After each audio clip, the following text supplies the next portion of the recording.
హెచ్ఆర్పిడబ్ల్యూఏఓ media ప్రేక్షకులకు human rights protection and welfare awareness organisation తరపున హృదయపూర్వక నమస్కారాలు తెలియపరుస్తూ మన యొక్క బీసీ బిల్లుని మనము కేంద్రానికి చేరిందని చెప్పేసి మనకు తెలియడం జరుగుతుంది. ఇక్కడ మరి వివరాల్లోకి వెళ్ళి మనం చూద్దాం. న్యాయ సలహా తర్వాత పంపిన గవర్నర్ గత నెలలో బిల్లులకు అసెంబ్లీ ఆమోదం. బీసీలకు 42% రిజర్వేషన్ కల్పించేలా రూపకల్పన. కేంద్రం స్పందనపై సర్వత్రా ఆసక్తి. చూద్దాం మరి కేంద్రానికి మన బీసీ బిల్లు చేరిందని చెప్పేసి ఒక శుభవార్తను మనము ఈరోజు మన యొక్క హెచ్ఆర్పిడబ్ల్యూఏఓ మీడియా ద్వారా మనం దీన్ని అందరం షేర్ చేసుకుందాం ప్రజలందరం. మరి చూద్దాం వివరాల్లోకి వెళ్ళి. రాష్ట్ర అసెంబ్లీ ఆమోదించిన 2 బీసీ బిల్లులు రాష్ట్రపతి ఆమోదం నిమిత్తం కేంద్రానికి చేరినట్లు తెలిసింది. రాష్ట్రంలో బీసీలకు విద్యా ఉపాధి స్థానిక ఎన్నికల రిజర్వేషన్లను 42% పెంచుతూ ప్రభుత్వం గత నెల 17న శాసనసభలో 2 బిల్లులను ప్రవేశపెట్టగా అన్ని పార్టీల మద్దతుతో ఆమోదం పొందడం తెలిసిన విషయమే, వాస్తవం ఇది. అనంతరం ప్రభుత్వం ఈ 2 బిల్లులను గవర్నర్కు పంపింది.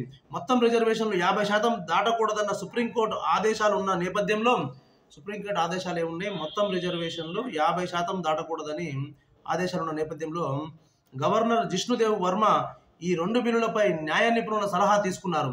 అనంతరం 2 రోజుల క్రితం ఈ బిల్లును కేంద్రానికి పంపినట్లు సమాచారం.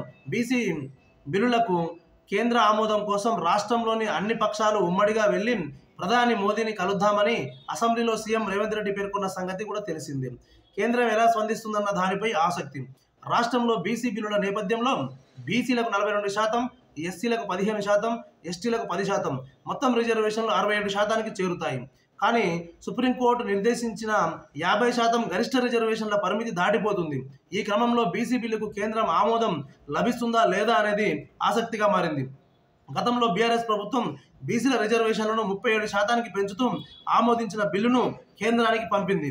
కాంగ్రెస్ ప్రభుత్వం దాన్ని ఉపసంహరించుకుంది. కామారెడ్డి బీసీ డిక్లరేషన్లో కాంగ్రెస్ ప్రకటించిన విధంగా స్థానిక సంస్థల్లో బీసీ రిజర్వేషన్ల పెంపు కోసం కసరత్తు చేపట్టింది. వివిధ సంఘాలతో చర్చలు జరిపింది, కులగణన నిర్వహించింది. రాష్ట్రంలో బీసీలు 56.36% ఉన్నట్టు నిర్ధారించింది. బీసీలకు విద్యా ఉపాధి రంగాలు 42% రిజర్వేషన్ల కోసం ఒక బిల్లు, స్థానిక సంస్థల ఎన్నికల్లో 42% రిజర్వేషన్లు కల్పించేలా మరొక బిల్లు రూపొందించింది. వీటిని శాసనసభ మండలిలో ప్రవేశపెట్టి ఆమోదం పొందింది. ఎస్సీ వర్గీకరణకు ఇప్పటికే ఆమోదం. చూద్దాం. రాష్ట్రంలో ఎస్సీ వర్గీకరణను చేస్తూ అసెంబ్లీ ఆమోదించిన బిల్లును గవర్నర్ జిష్ణుదేవ్ వర్మ పాస్ చేశారు. ఎస్సీ ఉపకులాలను 3 విభాగాలు విభజించి మొత్తం 15% రిజర్వేషన్లను వాటి మధ్య పంచుతూ ఆ బిల్లును రూపొందించారు. గవర్నర్ ఆమోదంతో డ్రాఫ్ట్ నోటిఫికేషన్ విడుదల చేసేందుకు ప్రభుత్వం చర్యలు ప్రారంభించింది. మరి ఇక్కడ మనము ఒక్క విషయానికి గమనించినట్లయితే ఇక్కడ ఏమైందంటే సుప్రీంకోర్టు ఏమని నిర్దేశించిందంటే 50% గరిష్ట రిజర్వేషన్ల పరిమితి సుప్రీంకోర్టు నిర్ణయించింది, దాటిపోతుంది. మరి ఇక్కడ మాత్రం టోటల్ ఎంత శాతం అవుతుందంటే ఎస్సీలకు 15%, ఎస్టీలకు 10%, బీసీలకు 42%, టోటల్గా ఇది 67%కి చేరుతుంది.